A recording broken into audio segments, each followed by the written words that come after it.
ଯାଇଥିଲୁ ବିରଜା ମନ୍ଦିର। ମୁଁ ହେଇଯାଇଛି ହାଲିଆ ତମ ବ୍ଲଗ୍ଟା ସିଏ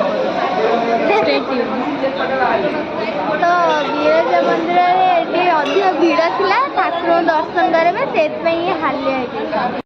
हेलो एवरीवन मु दिव्या वेलकम कर गोटे नुआ फ्रेश वाला ब्लॉग को।